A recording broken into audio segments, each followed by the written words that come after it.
বন্ধুসকল আজি বিহুৰ সময়ত বিহুৰ দিনত আজি ঘৰতে এনেদৰে বিহু গৈছোঁ।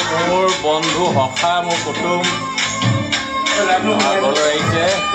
এয়া সুনীন্দ্ৰ সেনাপতি মোৰ নাগৰী সখা চাওক এই অকণমান ধুনীয়া নাচিছে চাওক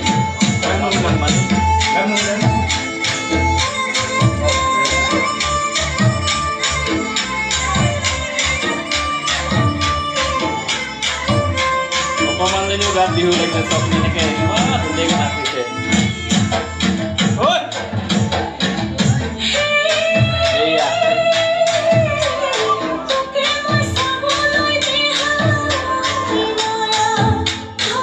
আৰু অলপ পাছতে আমাৰ ঘৰৰ গৃহিণীও নাচিব আৰু আমাৰ কুটুম আছে, আমাৰ সখা আছে, সখাৰ মিছেছ আছে, মিছেছেও নাচিব। চাই থাকিব ভিডিঅ'টো। এনেদৰে আচলতে দৈনন্দিন ব্যস্ততাৰ মাজত বিহুৰ কিছু ক্ষণ এনেদৰে বিহু নাচি আমি উপভোগ কৰিছোঁ, এটা দিন পাৰ কৰিছোঁ। এইদৰে সকলো ব্যস্ত দৈনন্দিন জীৱনত সকলোৱে চাকৰি হওক ব্যৱসায় বাণিজ্য হওক তেনেদৰে ব্যস্ত থাকে। তেনেকৈ এনেকুৱা এটা দিন পাৰ কৰিলে সঁচাই জীৱনৰ মাদকতা উপভোগ কৰিব পৰা যায়, জীৱনৰ মাদকতা লাভ কৰা যায়।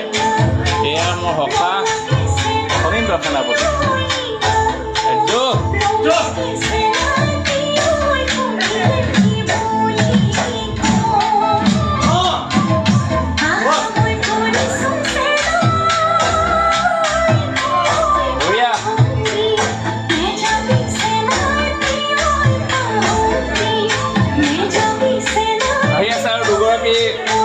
শিল্পী আহি আছে, শিল্পী নহয় আচলতে।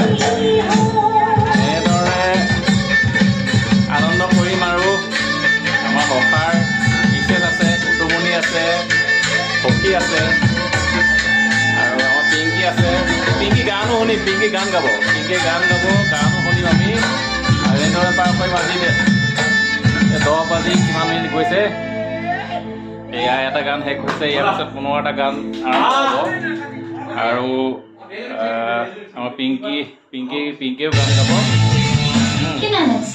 চাই থাকিব ভিডিঅ'টো। বিহু বুলি এসাঁজ ভাত একেলগে এইদৰে খাইছে আমাৰ।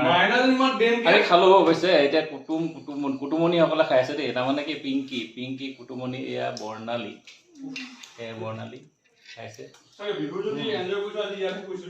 ইয়াৰ পিছত আপোনালোক ভাত খাই লোৱা তোমালোকে, তাৰপাছত কিন্তু বিহু নাচিব লাগিব। আৰু আমাৰ পিংকি গান গায়, খুব ধুনীয়া গান গায়।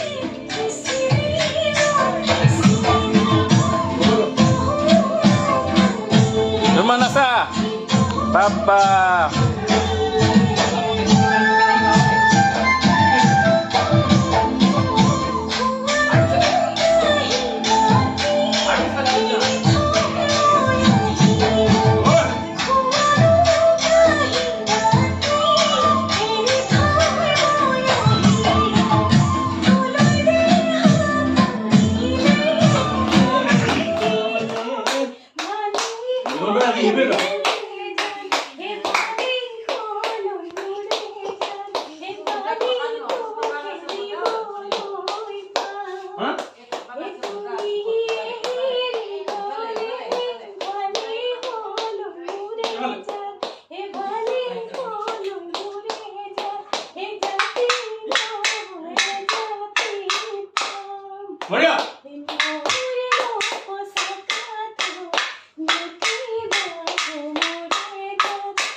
দৈত্য বিহু নৃত্য, এয়া দৈত্য বিহু নৃত্য।